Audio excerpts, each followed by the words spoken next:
நன்றி பொதுச் செயலாளர் திரு கிரீஷ் அவர்களுக்கு, நம் தமிழகத்துடைய சுற்றுலாத்துறை அமைச்சருக்கு நன்றி. இன்றைய தினம் என்னட்டுன்னா 141 வருஷத்துக்கு கட்சி இந்த கட்சி. இது நான் ஒரு ஆள் வந்ததுனாலவோ அல்லது ஒருவர் ஒரு பதவியிலிருந்து இன்னொரு பொறுப்புக்கு மாறுவதாலேயோ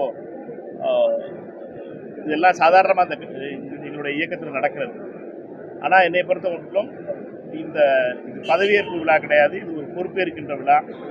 எங்களை பொறுத்த மட்டும் இந்த பொறுப்பு என்பது தமிழகத்தினுடைய காங்கிரஸ் கட்சியினுடைய தலைவராக இருந்த அருமைக்குரிய சகோதரர் செல்வப்பிரத அவர்கிட்ட அந்த பொறுப்பை பெற்றுக்கொள்கின்ற நாள் தான். இந்த பொறுப்பை உண்மையாகவும் மனசாட்சியுடனும் காங்கிரஸ் கட்சியினுடைய தொண்டர்களுடைய நம்பிக்கைக்கு ஏற்ப காங்கிரஸ் கட்சியினுடைய கொள்கைகளுக்கு இணங்க இதை வருங்காலத்தில் நான் செய்ய முடியும்ன்ற நம்பிக்கை எனக்கு இருக்குது. அதனால் நாங்கள் பொறுப்பேற்றுக்கிட்டு பேசுவோம். மற்ற விஷயத்தை எல்லாத்தையும் இப்போ பேசுகிறது நல்லா இருக்காது. அதனால் என்னை பொறுத்த மட்டும் இது மிக முக்கியமான தருணமாக பார்க்கிறோம். காங்கிரஸ் கட்சி நீண்ட இடைவெளிக்கு பிறகு 59 வருடங்களுக்கு பின்னாலே இப்பொழுது ஒரு ஆட்சியில் பங்கு வகிக்கிறது.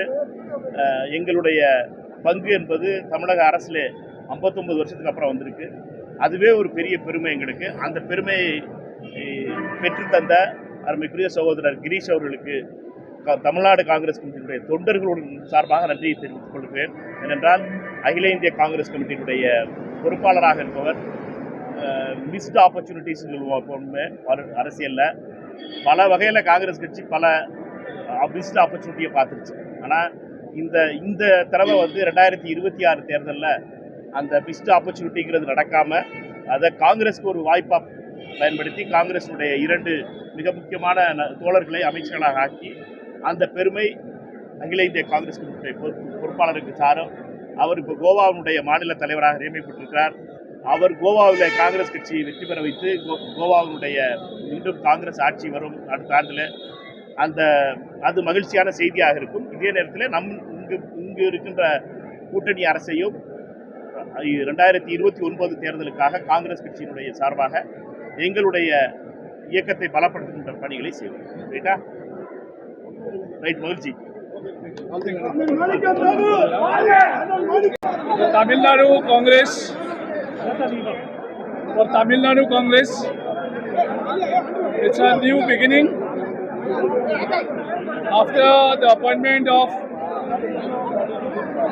our Member of Parliament, CWC member, who was in charge of Andhra Pradesh, who served as the in charge of various states like Telangana, Goa, Karnataka, who worked in NSY, Youth Congress, various positions in the Congress party.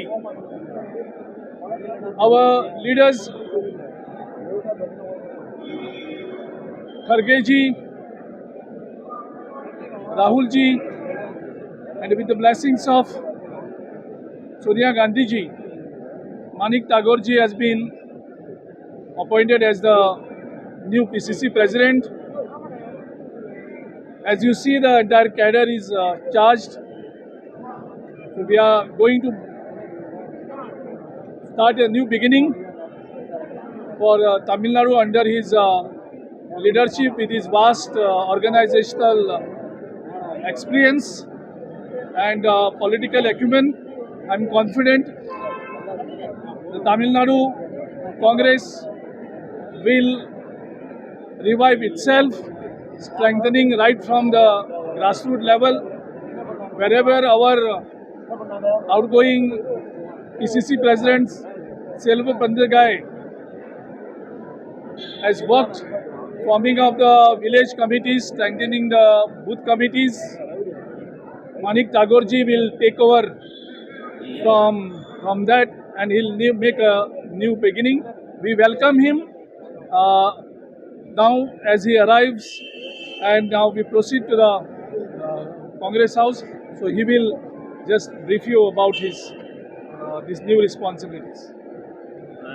நன்றி பொதுச் செயலாளர் அவர்களுக்கு.